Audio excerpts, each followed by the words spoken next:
Le football sénégalais est une terre fertile en talent, produisant des générations de joueurs qui ont marqué l'histoire du ballon rond, que ce soit sur la scène africaine ou internationale.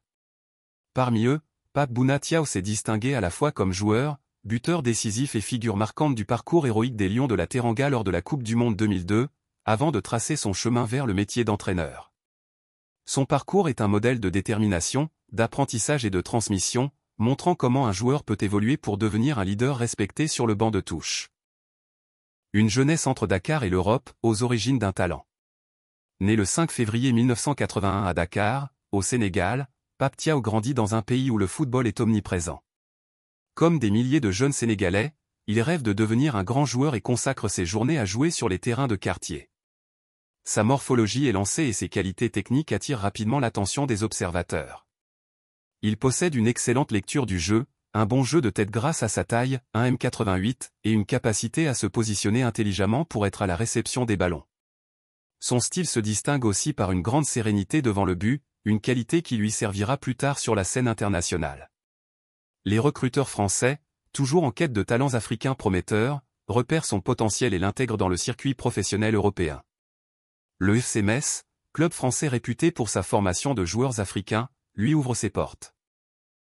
Les années FC Metz, l'école du professionnalisme. Le FC Metz est, à cette époque, l'un des clubs européens qui donne le plus de chance aux jeunes joueurs africains. Jules Bocandé, Robert Pire, Louis Saha et plusieurs grands noms ont fait leurs armes en Moselle. Arrivé dans l'académie messine, Pape Diaw découvre un autre monde, la rigueur tactique, la discipline physique et mentale, l'exigence du football de haut niveau. Il s'adapte rapidement aux standards européens et obtient ses premières apparitions en équipe première. Ses débuts sont prometteurs, mais il est confronté à une forte concurrence en attaque. Malgré cela, il progresse et gagne en maturité, ce qui lui permet de taper dans l'œil d'autres clubs européens. Un parcours de globe-trotter du football. Après son passage au FC Metz, Pape Diaw entame un parcours varié qui le mène à évoluer dans différents championnats. Il joue notamment en France, Metz. Suisse, Neuchâtel Xamax. Espagne, Deportivo Alavés. Tunisie, CS Sfaxien. Qatar. Ce périple lui permet d'explorer plusieurs styles de football, du jeu rapide et technique de la Liga espagnole à la rigueur tactique du football suisse et français, en passant par l'intensité du championnat tunisien et la richesse financière des clubs qataris. Cette diversité d'expériences fait de lui un joueur polyvalent et stratège, capable de s'adapter à différents contextes de jeu. 2002, l'épopée inoubliable avec le Sénégal. Si Pape Diaw n'a jamais été une star des clubs, il a connu son moment de gloire avec l'équipe nationale sénégalaise lors de la Coupe du Monde 2002. Un groupe légendaire. Sous la direction du génial Bruno Metsu, le Sénégal réunit une génération exceptionnelle, composée de joueurs talentueux, techniques et combatifs. Parmi eux, El Hadji Diouf, meilleur dribbleur de l'équipe. Khalilou Fadiga, maestro du milieu de terrain. Henri Camara, attaquant explosif. Papa Bouba Diop, le roc du milieu défensif. Tony Silva, gardien sûr et rassurant. Ferdinand Coly, Omar Daf, Lamine Diatta, la défense solide. Le parcours exceptionnel de la Coupe du Monde. Le Sénégal, qui dispute sa toute première Coupe du Monde, crée un exploit retentissant en battant la France, championne du monde en titre, lors du match d'ouverture, 1-0, but de Papa Bouba Diop. Après avoir tenu en échec le Danemark, 1-1, et l'Uruguay, 3-3, les Lions de la Teranga se qualifient pour les huitièmes de finale. C'est là que Pape Diaw marque son grand moment. Face à la Suède de Henrik Larsson, il inscrit un but crucial, aidant le Sénégal à décrocher une place en quart de finale, une première pour une équipe africaine.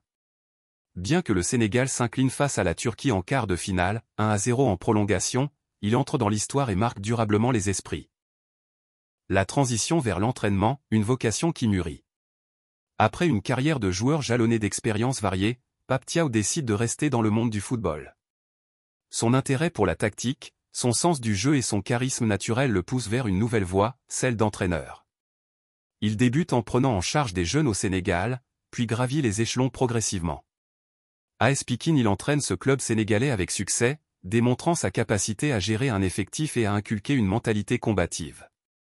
Sélection U23 du Sénégal, il est repéré par la Fédération sénégalaise de football et obtient un rôle important dans la formation des jeunes talents. Sélectionneur du Sénégal, un défi majeur. En 2022, après le départ d'Aliou Cissé, Pape Thiaw est nommé sélectionneur intérimaire des Lions de la Teranga. Son objectif, maintenir le Sénégal au sommet du football africain et mondial. Son approche repose sur plusieurs principes fondamentaux. Tactique flexible capable d'adapter son jeu en fonction des adversaires. Développement des jeunes, il intègre des jeunes talents prometteurs pour assurer la relève. Discipline et cohésion d'équipe inspirée par Bruno Metsu, il met l'accent sur un collectif fort. Le défi est immense, il doit préparer la Coupe d'Afrique des Nations et les qualifications pour la Coupe du Monde 2026, tout en gérant des stars comme Sadio Mané, Kalidou Koulibaly et Edouard Mendy. Quel avenir pour Pape Thiaw?